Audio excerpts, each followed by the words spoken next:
height of Prohibition in the 1920s, New York City had more illegal bars than it does legal bars today. Over 30,000. Most of them are gone, but a few of them still remain. Now, the term speakeasy was coined by those bartenders that would tell people, speak easy, be quiet. Don't let people know what's going on behind these closed doors.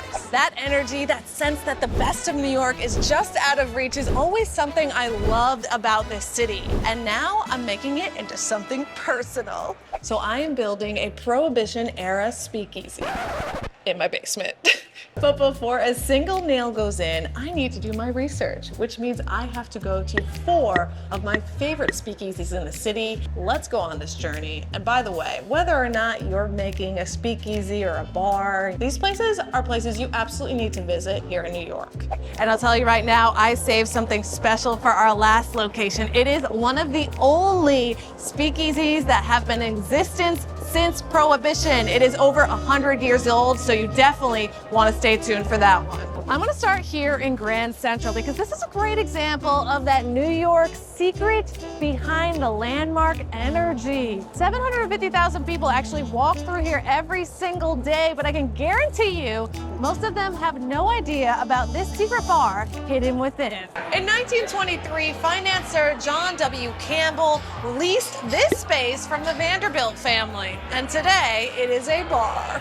He had a seat on the board of New York Central Railroad, and he decided he wanted an office that matched his status. So he hired an architect to transform it into a 13th century Florentine palace. It had hand-painted ceilings soaring 25 feet, leaded glass windows, a mahogany balcony, a pipe organ, and a grand piano. Amazingly, the Persian carpet that covered the floor cost $300,000, which is $3.5 million today. At night, Campbell would invite guests for private musical recitals, but after he died in 1957, the whole thing fell apart, and this extraordinary room eventually became a jail. A $1.5 million renovation in 1999 brought it all back, and now it's one of the most beautiful bars in America called the Campbell Bar, still hiding in plain sight inside one of the world's busiest train stations. This is their old fashioned. This is the best drink you can get here. Let's give it a try. Whoa. They nailed it here. It's like just perfectly balanced. It has kind of almost like that touch of citrus as well. You can see they put the lemon right in there. So we did get their spinach dip. Always a good idea to eat while you're drinking. I'm doing 4 different speakeasies today, so wish me luck, everyone. By the end of this video, I don't know what will happen. You gotta stay tuned to see. What I really love about this place and what I want to create for my speakeasy is that sense of being transported to another time and place that you really feel so much when you walk into the Campbell here. You have these beautiful 25-foot ceilings that are a recreation of a 13th century Florentine palace. So I think this moody, dark lighting, it almost like has a candlelight feel. It just really transports you to another time and place. I just noticed velvet seating, just like my velvet boots that I wore today. These are all notes I'm taking. Velvet, intricacies, painted ceilings, moody lighting. Okay, see you at the next bar. All right, we are on to our next location, and for this one, I have a surprise for you guys. It is a special guest and my interior designer, but mainly one of my very close friends. Sonia, come here. Hi. Hello. Hi. Thank you for joining me. Thank you for having me. Are you ready for the speakeasy? Sarah, what's Speakeasy? It's right here. Sarah, it's a coffee shop. Actually, it's a speakeasy. This is Bathtub Gin, and it's inside of a coffee shop. Oh my God. Yeah, I'll show you. Come this way. Right. Hi. Hello, Hello. welcome in, Thank you. welcome in. So this is the coffee shop. The speakeasy and the coffee shop don't overlap, but you still have to come through.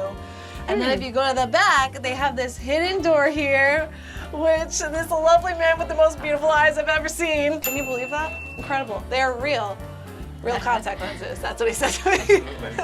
100%. And then this opens up. Wow. I know. Bathtub Gin opened in 2011 in Chelsea, and it figured out something early that a lot of modern speakeasies miss. The entrance experience is the experience. That moment of confusion, standing in a coffee shop wondering, are you in the right place? This is already part of your night. The name Bathtub Gin is a direct reference to Prohibition history. When alcohol was banned, bootleggers couldn't use real distillery equipment, so they improvised. They'd steep cheap grain alcohol with juniper berries in bathtubs for days. The result was rough, but it worked. The term bathtub gin stuck so well, it became shorthand for homemade Prohibition spirits. This bar takes that name and reclaims it. Everything here is handcrafted, gin forward, and completely the opposite of rough. It transports you to a time of glamorous parties. Isn't this a beautiful space? It's incredible. And one of the cool things about this is their menu is actually this old-fashioned newspaper. What did you get? This is the manly citrus gin, and it's incredible. They specialize in gin here, and they actually make their own tonic too, which is really cool.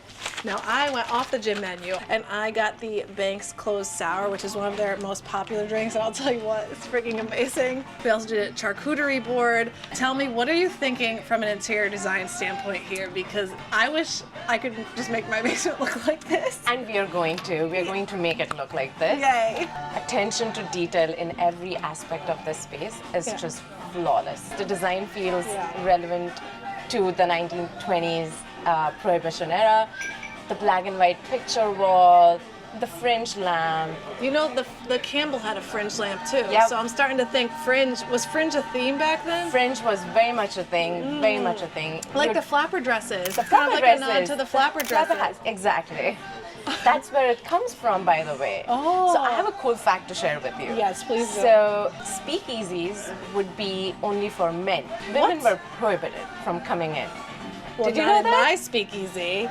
But then they realized that the ladies are just as interested in speakeasy bars as the men are. And the women, so the bars that men would go to, the speakeasy bars, were very rugged and just like regular normal bars. Yeah. But then the women started coming in, and that changed the design of the speakeasy bars to be more elegant, more elevated. Because they were all in the basements back in the day always had these ceilings, and we can totally recreate that. Any materials that had a sheen were considered super luxurious. So velvet has a sheen. You would see all these metallic finishes. You would see a lot of brass in these speakeasies. Our main takeaways here, I would say, is like fringe lamps are a must. Fringe lamps are a must. Yeah, dim lighting. Wallpaper. Good call, because this wallpaper is really cool. We should do a wallpaper. We should do a wallpaper. We should do a wallpaper. If we can do something with a bathtub, that would be fun. Not a full-size That would be bathtub. so- I think a lot of the time the cocktails are always served in like these interesting glasses, so Have you seen the bathtubs? I have serving? seen it one time in Colombia. Okay, we need to talk about the bar. Very key. Absolutely. I like these shelving situation with the glass, and you can see all the bottles. Also, like the lighting is cool. And the mirror behind it. And the mirror. Yeah. Also this copper, and it goes with the theme that you were saying with the shine on Yep. it. And then the TV has a frame around it. Yep, that also matches all the finishes. So fun here. fact, this speakeasy is also going to be a private movie theater section. Yeah, I know, it's ridiculous. It's going to be awesome, you guys. Such a beautiful place. Beautiful. I just want to live. I just might move in, honestly. I might too, Sarah. Yeah, cheers to that. Cheers. Let's go to the next spot now. All right, this place is really cool. This is actually one of my favorite speakeasies in Midtown, which is rare. Yep. There's not a lot of Midtown Not a lot of speakeasies. them. This is called Madame George. You can see it looks kind of like a subway entrance here, which is a fun little play on New York. And that theme carries through the entire space. But what we're seeing here is absolutely not the vibe downstairs. It is a completely different experience. So let's go downstairs. I think you guys are gonna love this one. All right, we ordered a few different drinks, and I think one of the things that I really appreciate about this spot is how they really immerse you in the atmosphere from all the way down to the cups. Traditionally, during Prohibition, drinks were served in teacups to disguise the fact that they were alcohol. So this is like the traditional cup from bodegas. You see these in a lot of bodegas. Look at that. And because because Madame George incorporates like New York City into every single thing. I really like that about their Yeah, cup. It's I so like it cute. too. Should the Speakeasy that we design have like a cup that I almost kind of We want to can go have with those this. cups. I agree. I would rather I have love those cups. this. I feel like it's more authentic to the theme. Yeah. You guys can make like your signature I drink know. that's served in that. Yeah, it's so fun. This one's like a mezcal cocktail. This one is definitely more of a citrusy vibe, more fresh. And this is like, if you want something strong and coffee, boom, that's what you It's get. very boozy, but it almost tastes like tea. Which does also relate to Prohibition. Exactly. Yeah. Now, if you want to check out cool speakeasies, this is definitely a great one because they actually have live music every single night. And it could be anything. Like Mondays, they do Broadway nights, so they have Broadway performers. Free way to see a Broadway performer. Tonight, they have jazz. It's always a different vibe, and it's just a cool element that you don't always get at speakeasies. I think there's a lot of similarities we're seeing with like the tin ceiling and then the velvet seats Yep. with the fringe. I also love like the moody coloring. It's like rubies and emeralds and sapphire colors. Did you notice the paneling? Yeah, oh, paneling. Yeah. And that's something that's not that complicated to do. So we should Exactly. incorporate We should do paneling. Look You at see the that? wallpaper on that. Oh my God, that wallpaper's almost the same Same as as Bathtub Bathtub Gin. Gin. Yeah. I think we're seeing a lot of similarities. Yep. But with Madame George, what I really appreciate is their nod to New York specifically in the things like the little details. I agree. Sarah, did you notice that? Oh, the velvet curtain. The velvet curtains, again with fringe. And then there's a cabin of Can we curio. do that, like, to somehow, like, not necessarily separate the theater part, but like make it into its own like moment? Exactly. Where do we even get those? Leave it to me. Okay, great. I wish you could be joining us at the last location. I know, I wish. But you guys, you gotta stay along for that because we are visiting a place that is a original speakeasy from 1920. That's going to be fabulous. And since you haven't been, we have to go another time. Yes. But she has interior design work to do for other clients, so I'll let her go. But until then, let's enjoy this drink. Cheers. Thank you for coming along. Thank you for having me. I told you I was saving the most special for last, and that is the Lower East Side Toy Company. I'm just kidding. It's not really a toy company. This is the Backroom, and this is one of the only speakeasies in New York City that were operating 100 years ago during Prohibition. So let's go down inside. You actually enter through this slightly terrifying alleyway. Look at this. So to enter this spot, you have to go down these stairs and through this moody alleyway with these cool lights all the way through. This, which looks like you're almost in like a, I don't know, the back of a restaurant alleyway. Then back up these stairs, and this is something people did back in the 1920s, which is super cool that they still kept it going. Head right up these stairs, and you see how it's a journey to get there? That's part of the experience. There's a little window through here. You can talk to the bouncer. Or walk right inside to the back room.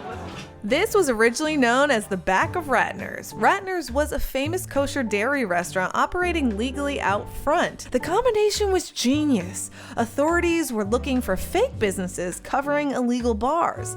A real, beloved, functioning restaurant? Now that was much harder to shut down. According to local history passed down by the building's former landlords, this space was a gathering spot for some of the most notorious figures of the era. Meyer Lansky, Bugsy Siegel, and Lucky Luciano. These three grew up together on the Lower East Side and became architects of organized crime in America during the Prohibition years. This neighborhood, this bar, this was their home turf. The vibe in here is dark. It is definitely a speakeasy vibe. I mean, super authentic. This is truly where people were drinking 100 years ago when it was illegal. One of the things very unique to this spot is all drinks are served in these teacups. And that is because back in the day, that was the way people drank, because if police raided a bar and they saw highball glasses or shot glasses, boom, that's evidence of you drinking alcohol. But a teacup, you're just having a nice glass of tea, that's it. No harm there. This one's called Girl Friday. This one has gin, and I felt like I should do gin because, you know, that's what people were drinking back then. Fun little fact, if you order beer, they actually serve that in paper bags. Very fun as well. Because again, we're keeping to the theme. It's interesting because it's very similar to the other spots where you see that wallpaper, those really royal tones of reds and blues and golds, a lot of tassels, you have the textured ceiling. So I feel like these elements that we've seen in all of the places, I need to stay true to that for sure. I also see a bookcase in the back, which leads to an exit. It is a secret bookcase entranceway door, and I'm thinking, what if we made our entrance to be a bookshelf that is a entrance to the speakeasy with a nod to how this was? I think that would be super cool. I saw this online. I don't know if it's still the case, but I saw that this opens. It does! Oh my gosh, so this right here, I love this. This is where they would store some of the teacups. So you can open that up and put it in there. I just love all the secret elements going on here. So that's it, 4 speakeasies in one day. All of these places are incredible. So if you're coming to New York, if you live here, check them out. I took a lot of notes and I can't wait to incorporate some of these designs inside of my speakeasy. So follow along for the next part in this series where Sonia and I transform my basement into a speakeasy. I'll see you then. Bye.